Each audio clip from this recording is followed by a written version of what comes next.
അഭിവാദ്യ സദസ്സിന് വിനീത പ്രണാമം. അനുഭൂതിയിൽ നിന്ന് അറിവിലേക്കും, അജ്ഞാനത്തിൽ നിന്ന് വിജ്ഞാനത്തിലേക്കും, ദാരിദ്ര്യത്തിൽ നിന്ന് സുഖത്തിലേക്കും നമ്മെ നയിച്ച ഭാരതത്തിലെ മൺമറഞ്ഞ ആചാര്യ പരമ്പരയുടെ പാദപത്മങ്ങളിലും ഇവിടെ കൂടിയിരിക്കുന്ന നിങ്ങൾ ഏവരുടെയും മുൻപിലും എൻ്റെ വാക്കുകൾ വിനയപുരസ്സരം സമർപ്പിക്കട്ടെ.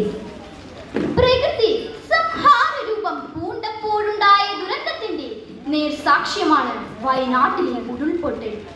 ക്വാറികളുടെ നിരന്തര പ്രവർത്തനവും പാറ പൊട്ടിക്കലുമാണ് വയനാട്ടിലെ ഉരുൾപൊട്ടലിനു പ്രധാന കാരണം.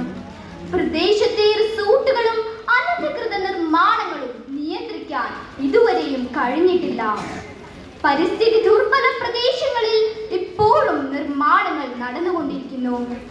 പ്രകൃതിയെ മറന്നുള്ള ഇത്തരം നിർമ്മാണങ്ങൾക്ക് നാം ഒരിക്കലും കൂട്ടുനിൽക്കരുത്.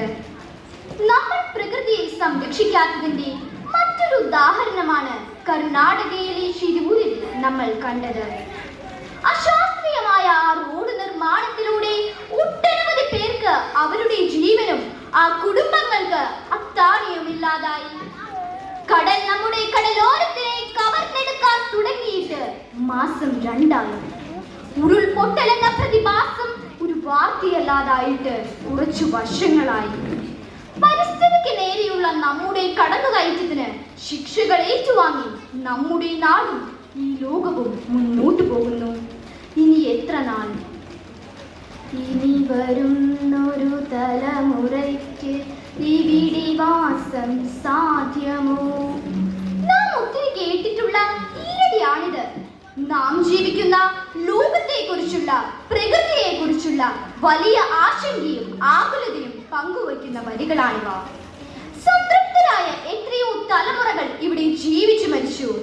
പ്രകൃതിയുടെ ലാളനകളേറ്റ് മണ്ണും മഴയും ഇടമപ്പാതിയും ആസ്വദിച്ച് വേനലിലും കുളിരുന്ന വീടുകളിൽ വസിച്ച് ഞാറ്റുവേല പാട്ടുകളും പാടി അവരെല്ലാം മറഞ്ഞുപോകും. ഇനി നമ്മെ പോലുള്ളവരുടെ ഒരു കാലമാണ്. എന്തിനാണ് പ്രകൃതി നമ്മോട് ഈ ക്രൂരത കാട്ടുന്നത്? നമുക്ക് മലിനമാകാത്ത പുഴയെ കാണണം.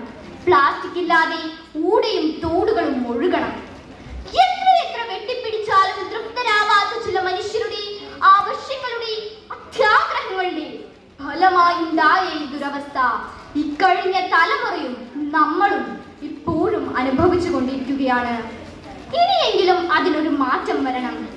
താളം തെറ്റിയ പ്രകൃതിയെ നേരെയാക്കാൻ വേണ്ട വിദ്യാഭ്യാസം നമുക്ക് ലഭിക്കണം. അവബോധങ്ങൾ നൽകണം.